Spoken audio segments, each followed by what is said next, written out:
Welcome back, and thanks for tuning in. For those of you that are new to my channel, my name's Karina, and I share my on-site adventures for landscape photography and time-lapses around the Lower Mainland in the beautiful province of British Columbia, BC. This week's video is a new series that I wanted to start, which captures local spots that I frequent quite often in order to challenge myself for a new shot each time I visit. Usually this depends on the type of weather, the tide patterns, and if I get a vision for a photo in mind. Sometimes I do, sometimes I don't. But a valuable lesson that I've learned is that the more often you tend to put your energy towards something, the more likely you are to learn and grow from each experience, regardless of whether you win or fail. This includes being reluctant to go out and shoot when you're uninspired, whether it's raining or clear blue skies. The typical photography curveballs.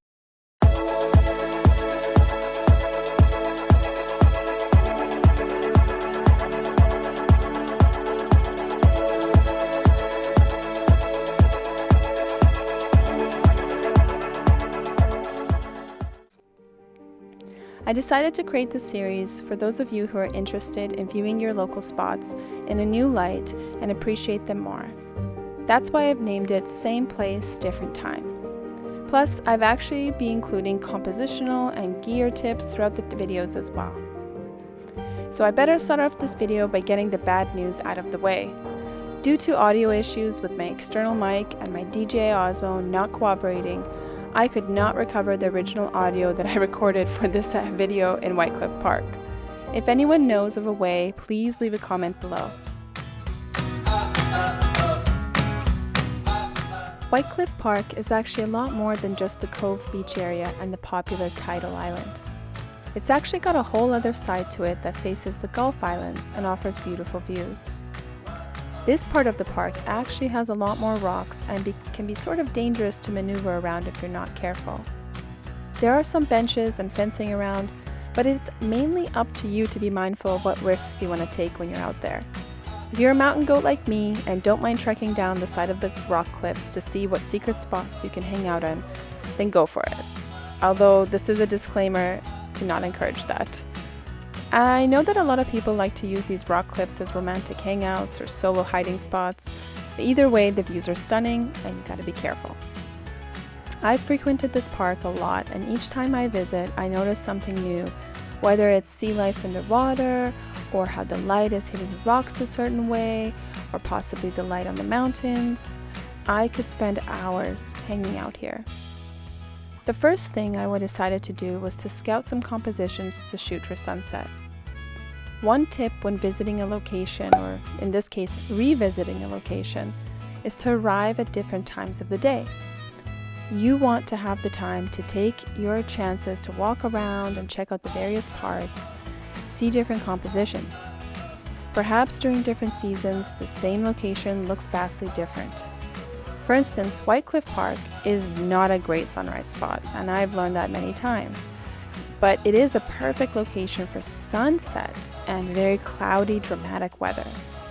The open sky, the ocean, and the perfect subjects such as trees and rocks, the islands, they offer a variety of spots to shoot.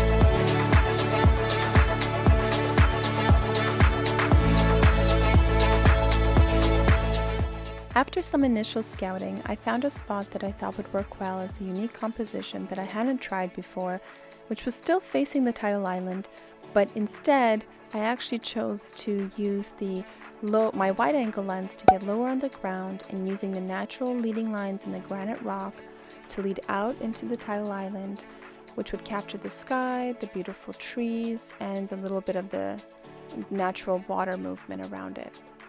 So I knew I had to keep the rock island in this shot, and the reason was because I really thought that the light hitting it this way was really perfect, and I was waiting for the sunset colors to come through. And I did a little bit of test shots with the foreground, and I did a little bit of test shots with long exposure and using an ND filter, but nothing was coming out, and I was still unsure of whether the color would come out perfectly behind the island or if I would have to move. So while taking test shots, this is what I came up with. The only problem was that the shot actually didn't turn out, only because of the light that was reflecting off the homes in the background. So that's what kind of made me hesitant to stay at this location.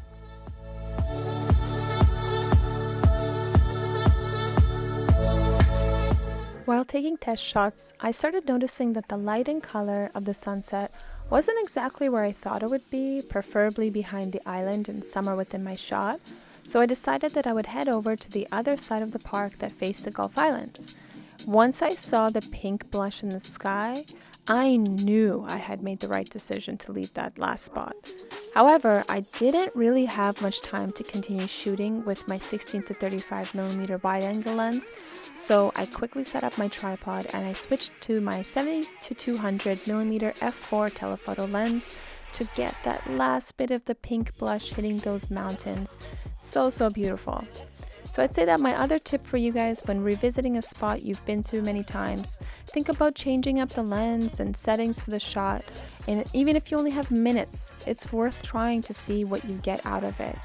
And I actually ended up getting this before the light faded with my telephoto. A beautiful panel. Hope you guys enjoy it.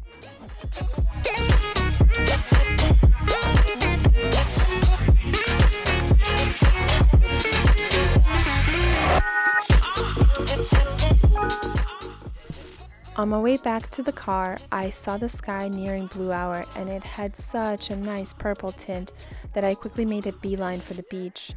Luckily, the tide didn't hide a lot of the rocks, and I easily found a simple composition with the rocks leading out to the little tidal island.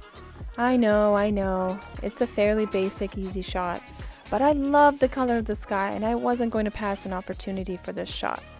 So I took my ND filters and I put it on bulb for long exposure at f16, and I made sure I manually focused, and this is the shot.